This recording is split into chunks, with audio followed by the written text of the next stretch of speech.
one thing that really jumps out, and I mentioned last week what we were going to look at, but really you could see that it's really right there in front of us. But this was one that there was a survey that was done on questions concerning different topics that needed to be handled, and I mentioned those last week, and anger was one of them, and then family discord and how to handle family discord was another one. And so again, that was an anonymous one, and so it's interesting, that just so happens to be found right here within these pages in Luke 10, 38 through 41. I'm going to read it again. Now, as they went on their way, Jesus entered a village, and a woman named Martha welcomed him into her house. And she had a sister called Mary who sat at the Lord's feet and listened to his teaching. But Martha was distracted with much serving. And she went up to him and said, "Lord, do you not care that my sister has left me to serve alone?" We've kind of pulled out this idea of her struggling with Jesus. Don't you care? And it's really pointed to Jesus, but it's really more focused on her sister. Because she says, "Tell her then to help me." The Lord answered her, "Martha, Martha, you are anxious and troubled about many things." This is showing a family dispute, a family discord, if you will. And so family discord can come in different shapes and sizes. And so, when you think about this, I've got a couple of proverbs that I wanted to read, and we've also handed out several passages, and Christian's going to be going around with the microphone. And so, because we don't have the next verse that's coming up, I might mention the next one coming up. That way you'll know and maybe raise your hand. So bear with me when it comes to that, because I might forget. All right, but Proverbs 18:24 and Proverbs 17:17 really do help give us wisdom when it comes to family discord. A man of many companions may come to ruin, but there is a friend who sticks closer than a brother. What do you think comes to mind? What comes to mind for you, the idea of a friend who sticks closer than a brother? Any thoughts on that? Okay, a Christian friend, yes, would be one that would stick closer than a brother. Very good. This idea of well, when it comes to my brother, when it comes to my blood kin, my parents' other child, we can't choose our siblings. And a lot of this is going to be related to siblings, actually, because that just happened. If you look through Scripture, there's a lot of family discord within the Scriptures, and it has to do with sibling conflicts. So that's going to be there, and it's going to relate. You can choose your friends, but you can't choose your family, is often what is said. And so, because you can choose your friends, it would mean that, well, verse 17 of Proverbs 17 says, "A friend loves at all times, and a brother is born for adversity." I think there's an opportunity within every household to learn how to get along with people. Because, when you're in the workplace, you don't choose those that you're in the workplace. I've thought about this, like we live in a graduation system when it comes to kindergarten. I mean, they've got kindergarten graduations now, right? You got middle school, high school, college, and you graduate to the next level. But when you get in the real world, you get into work, you don't graduate to one level of 21-year-olds and everybody's 21. You don't graduate to 22, 23. You work with everybody. And so it's powerful that you have a built-in system when it comes to growing up with your siblings, learning how to get along with those that you just were there with. I mean, I have a twin sister. I don't remember not having a sibling. I used to tell people we were roommates, growing up. But the idea is I've always had a sibling. And so what's interesting, I remember we went to college, and we were homeschooled, so we were always together. And so we never had to work at that relationship, never had to. I mean, it didn't mean that we always got along, but, brother and sister, you're going to have disagreements and things like that. But we're twins. When we went to college, what was interesting is she had her group of friends and I had my group of friends. It was like, there was only 1,500 students at the school. I think I had 750, she had 750. Because I would meet people and they're like, "Oh, you're Rebecca's brother?" I didn't know she had a brother. And she would meet people, oh, you're Richard's sister? I didn't know he had a sister. And that's just what happened. And then we realized, wait a minute, we got to work at this. We got to work. And so we started sitting together in chapel trying to, people thought we were married. It was the weirdest thing in the world. We did live in Alabama, but okay. That people are going to misunderstand, things like that. But the idea, you've got to work at relationships, but when it comes to family, you can take them for granted because they're there. Until my twin sister lives in Singapore. She's lived in China. She's lived in Cambodia for 7 years. You go from being right there to not being right there. And wow, before you know it, this is... Children coming along have really helped when it comes to that. But, when it comes to life, it's interesting. She says to Jesus, make my sister help me. Jesus can't make her sister do anything. Isn't that powerful? Jesus is God in the flesh. I mean, Jesus could make somebody's legs that had literally never carried his weight to cause him to go running, to walk and leap, praising God. He could put sinew and muscle and even bone mass that didn't exist before. He could make that happen, but he could not make her sister do anything. And I think a great example of this is Jesus couldn't make his own brothers believe in him. That's important. John 7 and verse 5. For not even his brothers believed in him. If there's ever a verse you don't want to take out of context, it's that one. But Jesus' own brothers did not believe in him. So Jesus is an advocate for us. He understood being misunderstood. They misunderstood his lordship. And so I think it's important that you've got Martha saying, make my sister help me, and Jesus couldn't make his brothers do anything. And he couldn't make them believe. This includes more within his family at one time. Who's got Mark 3 in verse 20? And I realize I didn't give you a warning. Tim? All right, Mark 3 verse 20. All right, and the next one will be 31 through 35. Who's got that? All right, that's perfect. Carrie's right behind you. Then Jesus entered a house, and again a crowd gathered, so that he and his disciples were not even able to eat. Okay. Sorry. And verse 21. Could you do that? I didn't give you that. When his family heard about this, they went to take charge of him, where they said, he is out of his mind. Woo. You ever notice this? So Jesus comes home, and this is the context that we've looked at where, it was last week, we're looking at how a prophet was not without honor in his own home and his own household. This shows the household. They didn't understand at that time. We understand Mary treasured these things in her heart that Gabriel told her, treasured those things in her heart that Jesus said, do you not know I must be about my Father's business? But that didn't mean she understood the divine nature of the kingdom, the divine nature of his timing that has not yet come. And there are some groups that want to give a divine revelation to Mary, but she didn't have it. And at this time, we know that Mary didn't get it. We know that his brothers didn't get it. His sisters didn't get it, because he comes into his home to the point people are pressing into his home. Can you imagine? Jesus comes home. You come home from college and you bring a friend over, bring a friend with you for the weekend. What if you brought so many people that you couldn't get in the house? Has that ever happened? They go in, and what is their one thing? They want to grab Jesus and pull him out, and they're telling everybody, don't mind him, he's out of his mind. That's what happened with Jesus' family.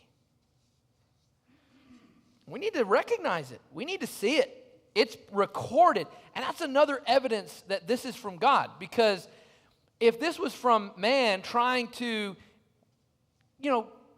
God, let's try to put Jesus' best foot forward. Let's leave some of these verses out. Because I think, in future years, people are just not going to understand that. Let's just try to not have that in the Bible. That didn't happen. And that's a great evidence for how this is from God. And so, again, when it comes to family discord, well, every time, we're told, as far as it depends on you, be at peace with all men. Sometimes it doesn't depend on you. But as far as it depends on you, you have a responsibility to be at peace. Jesus showed how to do this. Doesn't mean it's easy. And so what's interesting, okay, look at 31 through 35. All right, Carrie? Then Jesus' mother and brothers arrived. Standing outside, they sent someone to call him. A crowd was sitting around him, and they told him, "Your mother and brothers are outside looking for you." "Who are my mother and my brothers?" he asked. Then he looked at those seated in a circle around him and said, "Here are my mother and my brothers. Whoever does God's will is my brother and sister and mother." So this is the context to Mark 3, 20 and 21. They try to grab Jesus, who's sitting there teaching, and they pull him out saying he's out of his mind. And now he says, "These are my mother, my sisters, and my brother." So this would indicate that it's his mother, sisters, and brothers who are misunderstanding his lordship at this time. And so it's important for us to understand Jesus showed us how to navigate family discord. And again, if Jesus could have misunderstandings within his family, so can we. So can we. John 7, 1 through 2. Did I hand this one out? John 7, 1 through 2. Yeah. All right, fantastic. Paul has got it. And then John 7, 3. Who's got the next one? I can read it. After these things, Jesus walked in Galilee, for he did not want to walk in Judea, because the Jews sought to kill him. Now the Jews' Feast of Tabernacles was at hand. So the context of John 7:5, for not even his brothers believed, there's something more than just disbelief going on. At this point in his ministry, people are seeking to kill him. And so he's going about Galilee because if he goes to Judea, they're trying to kill him. So the Jews' Feast of Booths was at hand, and that was not in Galilee. It was in Judea. So Jesus' own family, what's interesting is they misunderstood his lordship. Jesus' brothers were not his disciples. Look at verse 3 of John 7. So his brothers said to him, "Leave here, go to Judea, that your disciples also may see the works you are doing." So there's a couple things here. What we know the rest of the story. We know that if he goes to Judea, there are people seeking to kill him before it's time. What are his brothers telling him to do? Go where you're going to get killed. So there's an idea. Do they know that they're seeking to kill him and they're saying, go get killed? I don't believe that. I believe we know that they do not. But really what we see is go to, so that go to Judea where your disciples are would mean that here in Galilee you have no disciples. That means we are not your disciples. We are not following you. So they will be able to see the works that you are doing. So Jesus' own brothers misunderstood his motive. Look at the first part of verse 4. For no one works in secret if he seeks to be known openly. What does that tell you about their idea of his motive? What do you think? He's doing this secretly. He's in Galilee. Go to Judea so that you have a bigger audience, so that your disciples will follow you, because no one who does these things in secret, no one does these things in secret if he seeks to be known openly. That shows that they think his motive is to be a showboat, that he wants to be famous. He's trying to be known by the world. What does that sound like? Man, they're seeing Jesus as just this show-off, very similar to what happened with David as he was trying to worship as they were bringing the ark in, and Michal saw, well, you've sure showed yourself to the world. You exalted yourself where he was exalting God. It's easy for us to misunderstand. And this was his wife, that was David's wife, misunderstanding her husband's worship. See, you're doing it, you're putting God first. You should be putting me first. That's what Michal was doing. And Michal was mistaken. Michal was wrong. Because if you put God first in your relationship, we understand that that gives you the capacity to love your wife and treat her as Christ treated the church. When you love God, you will be able to love your husband and submit to him. That is the most important thing. And so there can be misunderstandings and family discord with husbands and wives. There can be family discord with brothers, with sisters, with mothers and daughters, and mothers and sons, fathers and daughters, fathers and sons. You see that this takes place. What's interesting, though, is he says, if you seek to be known openly, they're saying he's a showboat. And isn't that what Satan did? If you do these things, show yourself to the world. That's the second part to verse 4. If you do these things, if you are the Son of God, take these stones and turn to bread. What's the difference? Satan knew he was the Son of God. His brothers didn't. Genuinely didn't know he was the Son of God, because our mama is your mama. That's not possible. They didn't recognize it. They didn't see it. So, not even his brothers believed. But, yes. Yeah, Rohan. Concerning his brothers. Yes. I was wondering if they borrowed into the negative opinion that people have had of Nazareth back then. Because the question was asked, can anything good come out of Nazareth? Yeah. So that negative projection, they bought into it and they couldn't see. But the beauty I like about Jesus here is that obviously he didn't buy into nepotism. Who's the brother and sister who does the will? So he's not in the physical bonds, but that spiritual bond. Right. So back in Mark 3, 31 through 35, it's not about nepotism. He's not giving Mary and James and his brothers and his sisters, the highest place. When he called the 12 apostles, they were all from different walks of life. They were not in his family. That's a very good point. But also, it was in John 1 when Nathanael was called. What good thing can come from Nazareth? Jesus said, come and see.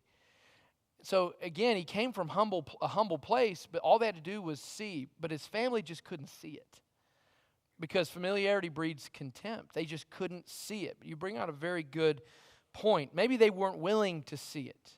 And that's when you dig in your heels. No, I know where you sleep at night. I helped you build that bed, carpenter. Right? You think about that familiarity, that can breed that contempt. And this is what happened with Jesus and his brothers. But this happened to David. 1 Samuel 17, 28 through 29. Who's got that? Oh, fantastic. Stan. And who has 1 Samuel 16, 6 through 7? All right, Rohan's got that. All right, so Rohan's next. Okay, 1 Samuel 17, 28 through 29. Now Eliab, his eldest brother, heard what he spoke to the men, and Eliab's anger was kindled against David, and he said, why have you come down, and with whom have you left those few sheep in the wilderness? I know your presumption and the evil of your heart, for you have come down to see the battle. And David said, what have I done to now? Was it not but a word?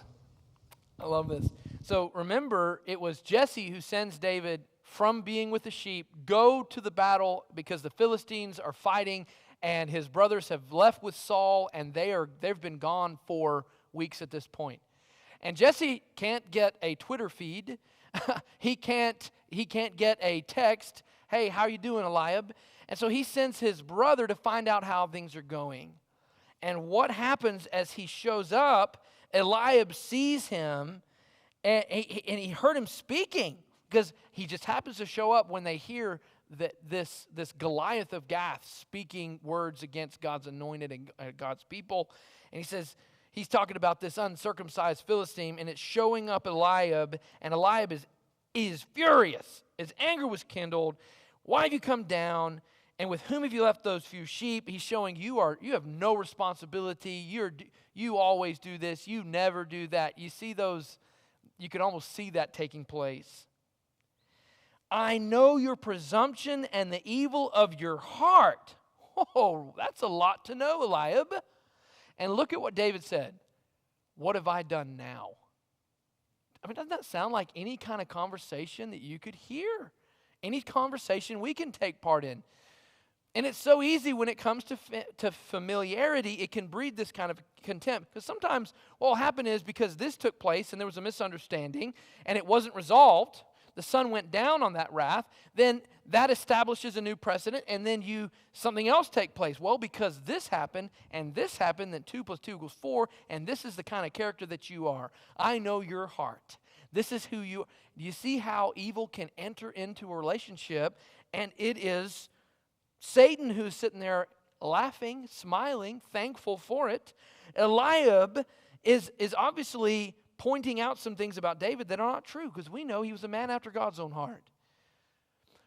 But I love that David says, what have I done this time?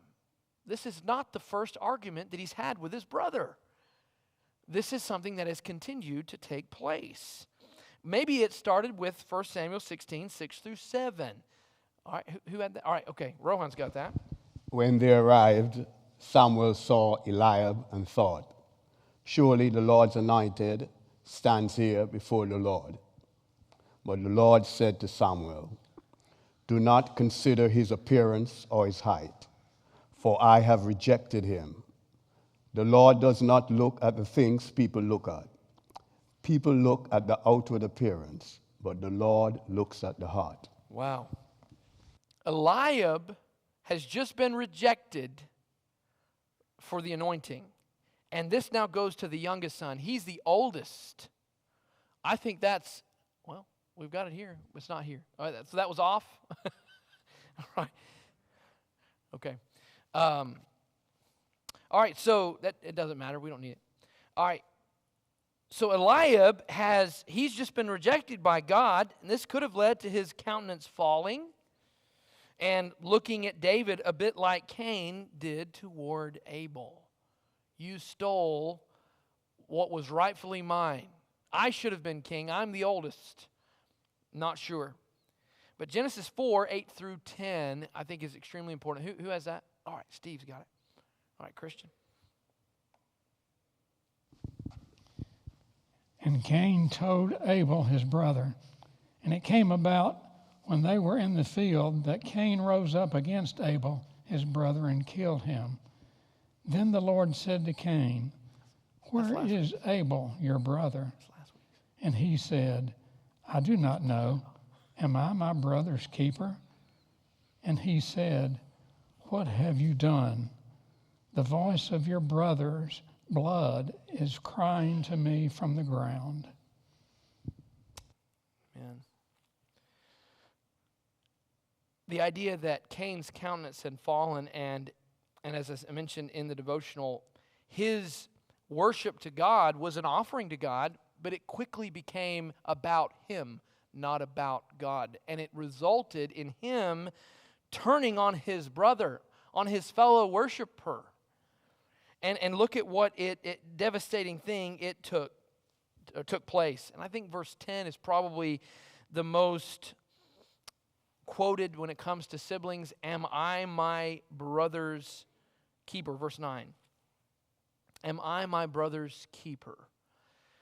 You know, maybe Solomon was right with the idea of a brother is born for adversity, but a brother is born and you have a built-in protection, you have a built-in, and you can have as much rivalry, but, you know, mess with sibling's going to come running, right? It's this idea of taking care of one another. That's why this is the most heinous, that he turned his back on his own brother because it became more about him. And I think the fact that I'm very thankful that this is recorded because it's become throughout history the understanding that we are our brothers and our sisters' keeper, that we are here to take care of one another. And if sibling rivalry has a slogan, it would be, "Am I my brother's keeper?" Yes, is the answer. This almost happened to Joseph. Genesis 37, 2 through 5. Who's got that? All right, Nelson's got it. Genesis 37, 2 through 5. These are the generations of Jacob. Joseph, being 17 years old, was pasturing the flock with his brothers. He was a boy with the son of Bilhah and Zilpah, his father's wives. And Joseph brought a bad report of them to their father. Now Israel loved Joseph more than any of his other sons, because he was the son of his old age. And he made him a robe of many colors. But when his brothers saw that their father loved him more than his brothers, they hated him and could not speak peaceably to him.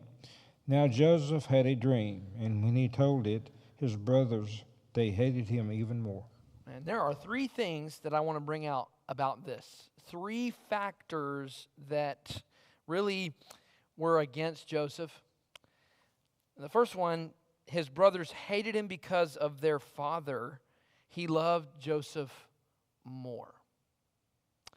Now, just giving, we as parents, we need to, and even grandparents, we need to, or guardians, we've got to give our children a fair shake at trying our best to make sure that equally they know that there's equal. Because what's going to happen is if it's known, this is the most blatant that there could be. The coat of many colors becomes the pretty blatant, obvious. They're looking at their drab clothes and they're looking at, wow, look at what he got. And it causes them to hate their brother.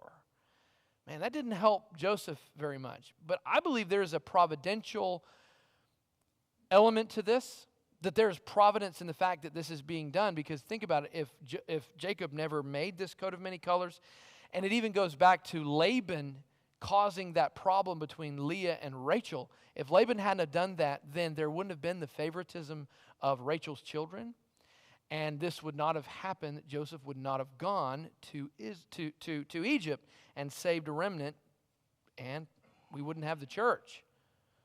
We wouldn't have Jesus coming. And so there is an element there, but for us, looking at this, probably not the best advice for parents to follow in doing the same thing. Creating animosity between siblings, doing our best to make sure that happens. And I know we do that, but children can sometimes get the wrong message in several ways. So that's one thing. His father didn't really help his relationship with his brothers. The second one, they had a hatred because Joseph himself gave the bad report. So Joseph was the goody-goody. He became the informant on the brother, and that's what the little brother does, isn't it? That's what the little sibling does. Mom, Dad, did you see what she did? That happens. And so he did that, but alone, by itself, that wouldn't be a problem. But the fact that their father already has given favoritism, and now probably the father shouldn't have allowed him to be the informant. To go check on your brothers and see, give me a report on them. He made him the foreman. That didn't really help his relationship. What about hatred because of God? The dreams. He's just sitting there relaying the dreams and even caused animosity with his own father. You mean to tell me that my sheaves bowed down to you, that the sun and the moon bowed down to you? But his father remembered it. So did Joseph. I'm sure that's what kept him going for all those years when he was in slavery and in prison, and it came to fruition. Jesus' brothers didn't believe in him, just like Joseph's brothers didn't believe, like David's brothers didn't believe. If you do these things, show yourself to the world, for not even his brothers believed in him. Sometimes the answer to the family discord is time. I think we need to understand Jesus could have said, okay, if you do these things, prove it. Now, I've shared this before. I used to ride BMX bikes. That's something I used to love doing that. We had a trail out in the woods that, I'm sure I was trespassing. I had no idea about what that meant. But we used to dig and build massive ramps out in the middle of the woods, and we would just go jump and have a ball. So I thought I could just jump anything. And so my buddy, he lived on a lake, and they had this big shipment of sand would come every year because they would make their own little beach there, and they hadn't spread it out, and so there was just this big mound, and we got a piece of a board and placed it on there, dug a trench in the middle of it so that it would bend in, and I went from the top of the hill and went as fast as I could and flew into that lake and landed in a foot of water. I'm about 20 feet into that. Man, I should have thrown the bike and just landed, but that did not feel good, landing on the bike in a foot of water. But a buddy of mine we had even a recorder and it didn't work, so there's no proof. So the buddy walks up and Alec goes, they said, Richard just jumped in the lake. And Alec goes, I don't believe it. You're going to have to prove it to me. And I was like, fine. So I went as high as I could. I went up to the road and I went so fast. I had a racing sprocket. I couldn't go any faster. And I hit that thing. I went 26 feet out into 2 feet of water. And the reason I say is it landed in the sand and I measured it. It was 26 feet to the back wheel. But man, that hurt. I felt that for weeks. That was stupid. And my boys are not in here as I shared that. They've never heard that. Don't share it with them. And I don't think it's recording, right? Okay. So I gave into, I don't believe it. Prove it. And Jesus didn't give in to that. I think that shows the example. Why would Jesus not prove it? If anyone could prove it, that he was the Son of God, he could have proved it to his brothers. Would that not have been a temptation? Jesus was in all points tempted as we are, yet without sin. He didn't showboat. That would have erased all doubt that he was doing this. No one works in secret if he seeks to be known openly. It would have proven to them that he was trying to do it openly, and they were coaxing him out of it. They were doing it ignorantly, just like Satan was doing it, but Satan was not doing it ignorantly. The point is, when the time came, what happened with his brothers? In John 7, 6-8, Jesus said to them, my time is not yet come, but your time is always here. So the reason he didn't is his time had not yet come. The world cannot hate you, but it hates me because I testify about it that its works are evil. You go up to the feast. I'm not going up to this feast, for my time has not yet fully come. So it was about timing. So sometimes there's going to be family discord. We need to be willing to put in the time, and we need to be willing to say, you know what, in God's time, these misunderstandings will come to fruition. They'll come to light. But I don't have to make them happen. It's when we try to force it. Think about it. God has given us a family just like he gives us a rosebud. And we've got to sometimes allow that rosebud to open in God's time. If we try to force it and try to make it, no, you're going to know that I'm not doing this, and you're going to know my motive is not this, and is that rose going to open? No, it's going to tear worse. And so when it comes to our trying to be try to right wrongs from the past, trying to be an example to our children, trying to be an example to our families, we've just got to serve God and allow God to heal those things. And sometimes that's going to take time. It's going to take timing. Acts 1:14, who has that? All right, Mike, perfect. Acts 1:14. All these with one accord were devoting themselves to prayer, together with the women and Mary, the mother of Jesus, and his brothers. Ooh. So this is after the resurrection in Acts 1. Jesus has spent 40 days talking about the kingdom, and who was there amongst the people that he was preaching to? His mother and his brothers. The brothers who didn't believe? Yeah, the very ones. So why were his brothers there? Because they saw their brother die. And they saw him resurrect. How do we... Is that not an evidence to his death, burial, and resurrection? Not the swoon theory that he just fainted on the cross? No, he really died. He really was buried, and he rose again. Because what kind of power would it have to be for his brothers to be deluded concerning his ministry, his mission, his lordship, to now being devoted to his lordship? The death, burial, and resurrection. Man, that's powerful for me.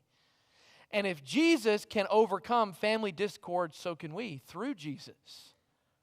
So we need this. Galatians 1:18 through 19. They weren't just there in the upper room. They went on to do a lot more things. Jim, is it yours? Then after 3 years, I went up to Jerusalem to see Peter and remained with him 15 days. But I saw none of the other apostles except James, the Lord's brother. So James, the Lord's brother, became an elder in the Jerusalem church. And so the fact was they dedicated their lives to the church. And we also have James, the book of James, and we have the book of Jude, which is Judas, that's his brother. That's the brother of James, who was the brother of Jesus. And so two of his brothers wrote within the New Testament, and it's profound to see the transformation, and it took time. The timing concerning the fullness therein. Genesis 50:18 through 20. And yes, Stuart, can you read that? And then we'll be done. Our time is. And his brethren also went and fell down before his face. And they said, Behold, we be thy servants. And Joseph said unto them, Fear not, for am I in the place of God? But as for you, ye thought evil against me, but God meant it unto good, to bring to pass, as it is this day, to save so much people alive. Have you ever thought about the comparison to Jesus' brothers after the resurrection when they see him? What do you think James thought when he saw Jesus and he saw those nail-scarred hands? And what do you think he thought? All those years we didn't believe you. I'm so sorry. Could it not have been a similar response to Joseph? You didn't understand, but God meant it for good. God meant it for good. And so I think when it comes to timing, may we all come to recognize that in God's timing, these things can take place. We've just got to be faithful, serving God, and we'll be the influence for our children. We'll be the influence for our family if there's been discord or not. And I'm sure that Martha and Mary, I'm sure they made up after this. I think we have a great example here of we don't need to be troubled over family discord, but it's there. But Jesus gives us the formula. We need to wait on God's timing and serve him and follow him. I hope that this has helped. Let's go to God in prayer, and then we'll be dismissed. Father God, we bow before you. And Father, I'm so thankful that you bless us in the way that you do, that we have families that you saw fit for us to be born into, and that you've given a built-in structure for how to get along, but also how to learn to even struggle and how to face misunderstandings, to face these struggles in life as really practice for life, practice for the workplace, practice for our brothers and sisters in Christ. And Father, I pray that you'll help us when it comes to family discord. Help us not to sow it. Help us not to be a problem, but to be a Paul. Help us to strive to be an example to others. Help us to be quick to hear, slow to speak, and slow to anger. And I pray, Father, that we'll allow time and allow serving you to heal wounds if they're there. And I pray, Father, that your will be done. And it's in your Son's name we pray. Amen. Thank you all.